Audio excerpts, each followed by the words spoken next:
घर में से 100 मीटर और 95 मीटर लंबी दो रेलगाड़ियां है। पहली तो कितनी है 100 की, और दूसरी कितनी है 95। एक ही दिशा में चलती है। क्या करती है? एक ही दिशा में चलती है। तो 27 सेकंड में एक दूसरे को पार कर लेती है। तो क्या एक ही दिशा के लिए ये करूँगा S1 माइनस S2। ये तो हो गई चाल। दूरी में दोनों का जोड़ करो, 195 और समय है 27। यह है मीटर प्रति सेकंड। किलोमीटर प्रति घंटे में बदलने के लिए 18/5 से गुणा करा दिया।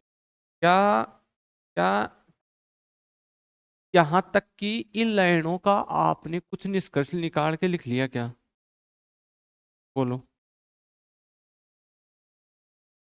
वर्तमान में जियो और इन लाइनों को आराम से देखो, आप आराम से यही चीज लिख पाओगे। और जो हमने पढ़ रखी कि देखो फॉर्मूला तो लगाया चाल का, कोई बोले समय का लगा लो तो, या दूरी का लगा लो तो, वो तो तीनों ही लगेंगे। वो समय का लगाएगा तो 27 इधर आएगा तो ये नीचे आ जाएगा। वो एक दूसरे इधर उधर भागना ही है। चालों का पहले तो ये देखो कि मैंने बाकी क्यों लिखी। उसके लिए हिंट कहाँ मिला आपको? क्योंकि देखो वो बोल रहा है कहाँ, एक ही दिशा। एक ही दिशा में चलती है तो चालों का क्या करते हैं अंतर, इसलिए तो मैंने लिखी ये बाकी करके। दूसरी बात, 195 क्यों लिखी? क्योंकि जब दो चीजें आपस में पार करती है तो हम हमेशा दूरियों का योग करते हैं, तो इसलिए 100 और 95 योग है।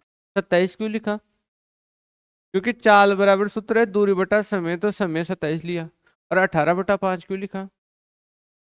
क्योंकि ऑप्शन है किलोमीटर प्रति घंटे में, तो मुझे चाल किलोमीटर प्रति घंटे में ही रखनी होगी, इसलिए मुझे इस मीटर प्रति सेकंड को किलोमीटर प्रति घंटे में बदलने के लिए किया। ऐसे आराम से तुम धीरे धीरे, चाहे कितना ही गर्म दूध हो, जरा जरा सा पियोगे तो वो गर्म नहीं लगेगा। चाहे तुम तुरंत चूल्हे से उतारते ही पीने लग जाओ, लेकिन मामूली मामूली पियोगे तो गर्म नहीं लगेगा। लेकिन हम क्या होते हैं कि पढ़ते हैं जब तो पढ़ते नहीं, पढ़े तभी एक साथ ही 10-20 क्वेश्चन काटने की सोचते हैं।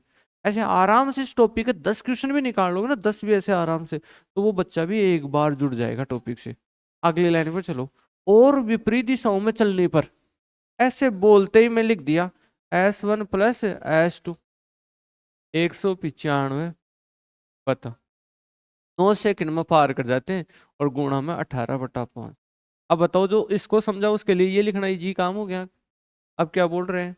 तो दोनों रेलगाड़ियों की गति कितनी है, बस प्रश्न पर हमारे से दूर हो गया। हमें तो बस अब S1 S2 निकालना है इस प्रश्न। अच्छा प्रश्न है, आराम से निकालते हैं। देखो पहले इसे काटेंगे ऊपर वाले को, कितना 3, 5 या 15 और 9, और उससे काटा 9 से तो 2, और ये 3, 3 से काटा 13, और 13 गुणा 2 कितना हो गया 26। तो क्या आप ये सोच पा रहे हो S1 माइनस S2 बराबर 26? और इधर ये 2, और ये कितना था 39। 39 गुणा 2 कितना होता है 78। ठीक है। अब मेरे को एक बात का जवाब देना।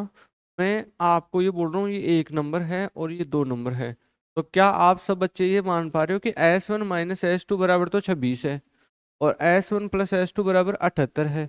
अब अगर मैं दाया भाग से दाया भाग और बायां भाग से बायां भाग जोड़ता हूँ तो सुनना देखना क्या होता है। यानी मैं कर रहा हूँ 1+2,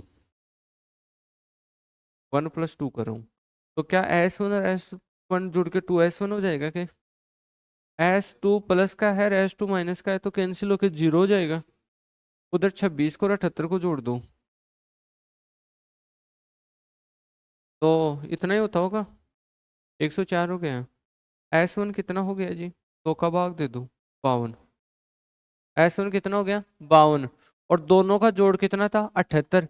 तो S2 वो बच गया जो ही है ना, तो क्या S2 बराबर 78 माइनस का 52, यानी 6 और 2। तो ऐसा ऑप्शन देखो जिसमें 52 और 26 हो, तो 2 नंबर आपका सही रहेगा। ठीक है, नोट कर लो।